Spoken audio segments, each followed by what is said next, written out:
आजच सबस्क्राईब करा आणि आपल्या आवडत्या मालिकांचा आनंद लुटा.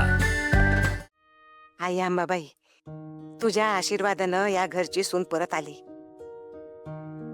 माझी भुई पण या घराला जोडायला एक पाऊल मागं गेली. हे घर पूर्वी जसं जोडलेलं होतं नव तसंच राहू दे. एकमेकांवरचे समदे हेवे दावे संपून जाऊ देत. इथलं प्रत्येक नातं फुलावाने खुलू देत. घरात येणाऱ्या नव्या पाहुण्याच्या पावलांनी अख्ख्या घरात आनंद नांदू देत. त्याच्या बोबड्या बुलानं घर दुमदुमून जाऊ देत. त्याच्या मागं फिरता फिरता समद्यांची दमछाक होऊ देत. आनंदाला भरती येऊ देत. आई अंबाबाई, सूर्यवंशीचं नाव सूर्यासारखं तळपू दे. काय ग आत्ते, एवढं काय मागायलीस देवीकडं? सुख, शांती आणि समाधान. तू कवापासून देवाला पैशासाठी वशिला लावायलीस? मी कवा मागितला पैसा? आत्ताच तर म्हणलीस की सुख, शांती, समाधान. सुख म्हणजे पैसा, शांती म्हणजे संपत्ती आणि समाधान म्हणजे आयुष्य आरामच की. दुर्गे, त्या देवीनं डोसकं दिलंय ना मग तुला, मग ते तिच्या समोर तरी वापर. तुझं तरी काय चुकलं म्हणा. इथं आल्यावर एवढा मोठा पैसा बघितल्यावर तुला पैशातच सुख समाधान दिसणार. अगं पण ज्या गरिबीतून आपण आलो त्या गरिबीला कशी विसरलीस? हे बघ आत्ते, म्या नाही विसरली गरिबी. गरिबी विसरली नाही म्हणतेस, मग हे असं रोज रोज वेगळे दागिने घालून मिरवतेस ते काय ग? हे बघ, ताईनं मला सांगितलंय साईबाबांनी राहायचं. असं होय? ताईचं समजा ऐकतेस होय? मग ऐकतेस म्या. मग ताईचं समजा ऐकतेस, मग ताईने जेव्हा म्हणलं की शाळा बंद करायची नाही, मग तिला असं का म्हणलीस? ताई, काय बी झालं तरी शाळा बंद कर. म्या का म्हणलं असं? नाही. दुर्गे, देवी समोर उभी आहेस, इथं तरी खोटं बोलू नगस.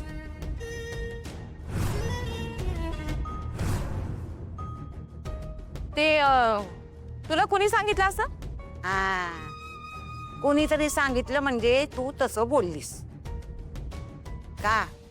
बोल की, आता का वाचा बसली? बोल.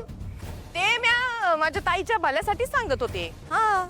तू आणि दुसऱ्यांच्या भल्याचा विचार करणार आली मोठी. हा? आणि हे बघ, भुवीचं भलं कशात आहे? भुवीला चांगलं ठाव आहे म्हणताना तिने शाळा बंद न करण्याचा निर्णय घेतला. आणि तिनं फक्त शाळा नाही उघडली, तिनं तिच्या स्वप्नांची दारं उघडली. तिच्या निर्णयामुळं तिचं उद्या लग्न होणार आहे. माझ्या भुवीला उशिरा का होईना, पण तिला कळलं तरी पैसा, संपत्ती, ऐश्वराम म्हणजे सुख, शांती, समाधान नाही दुर्गे. आपल्यामुळं दुसरा आनंदी होणं म्हणजे सुख. आपल्यामुळं दुसऱ्याच्या चेहऱ्यावर आनंद आणणं, हसू आणणं म्हणजे शांती. आणि ते संत म्हणतात ना व, हे विश्वाची माझी घरं, ते म्हणजे समाधान. मनात संशय आणि क्लेश पाळण्यापेक्षा या 3 गोष्टी पाळ आयुष्यात, तरच तुझं आणि तुझ्यामुळं दुसऱ्यांचं भलं होईल.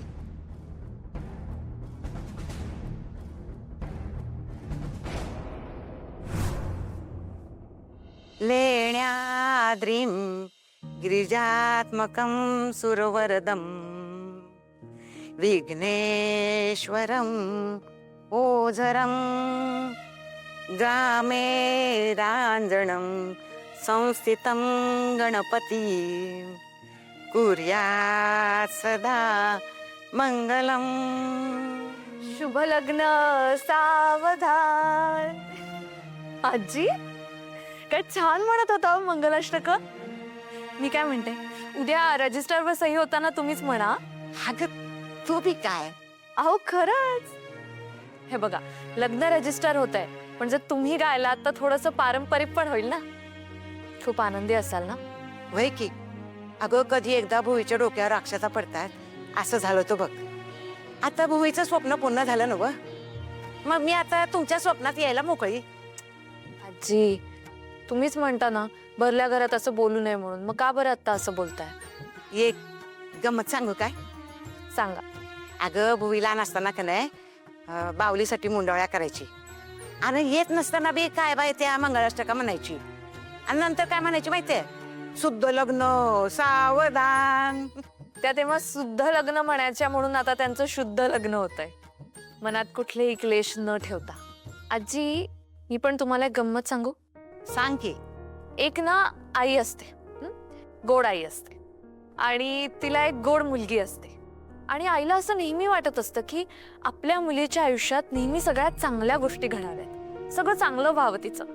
आणि ती मुलगी पण चांगली असते, सगळ्यांच्या मनाचा विचार करत असते, त्यामुळे तिच्या आयुष्यात फक्त चांगल्या गोष्टी घडत असतात. पण मग अचानक काहीतरी होतं, कुठेतरी माशी शिंकते आणि ती साधी सरळ सगळ्यांच्या मनाचा विचार करणारी मुलगी फक्त स्वतःच्या मनाचा विचार करायला लागते. ती दुसऱ्यांचं वाईट चिंतू लागते. आणि जसं जसं ती दुसऱ्यांचं वाईट चिंतू लागते तसं तसं एकामागून एक तिच्याही आयुष्यात वाईट घटना घडायला लागतात. आणि अशा खूप घटना घडल्यानंतर एक दिवस त्या मुलीच्या लक्षात येतं, आपण हे काय करतोय? आपल्याला एक मन आहे, आपणही प्रेम करू शकतो, आपण प्रेमाने जपू शकतो, अशी माणसं आहेत आपल्याकडे. आपल्या आनंदात आनंद मानणारी एक आई आहे, आपल्यावर जीवापाड प्रेम करणारा मुलगा आहे, जो आपल्याला सुखादुःखात नेहमी साथ देतो.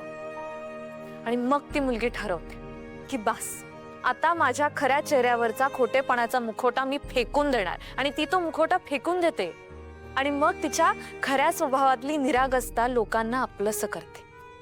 लोकांना ती पुन्हा एकदा आवडू लागते. आणि तिची आई तिची लहानपणीची बाहुली तशीच जपून ठेवते आणि आपल्या गोड मुलीसाठी मंगलाष्टक म्हणते. खरं आहे तुझं पोरी. भुवी साधी आहे, प्रेमळ आहे, पण तिला कोणी ओळखूच शकलं नाही बघ. तू तिला ओळखलंस, पण ती तुला ओळखू शकली नाही. तिचं खरं प्रेम आधिपतीनं ओळखलं. तिच्यातली आई दिसली जगाला, पण बाई नाही दिसली. लय मनापासून प्रेम केलं तिने मोठ्या मालकांवर, पण त्यांना कळलंच नाही. आजी, रागवणार नसाल तर एक सांगू का? सांग की. मला असं वाटतं की प्रेम ही भावना आहे ना, माणूस नाहीये.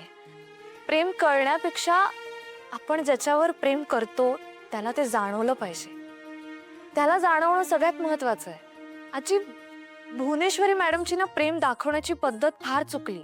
आता अधिपतींचं बघा ना, मला कधी कधी असं वाटतं की कटपणे प्रेम करण्याची भावना, ती पद्धत त्यांना भुवनेश्वरी मॅडम कडूनच कळली असेल.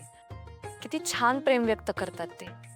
त्यांनी कधी माझं प्रेम हिसकावण्याचा प्रयत्न नाही केला. हळुवार फुंकर घातली आणि माझ्या मनात ते प्रेम फुलू दिलं.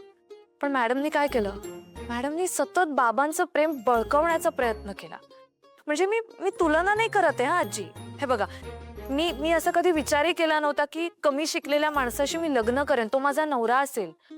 पण अधिपतींनी माझा अहंकार तोडला, प्रेमाने तोडला. मला वाईट याच गोष्टीचं वाटतं की जी गोष्ट शिष्याला कळली ती गुरुला नाही कळली पटकन.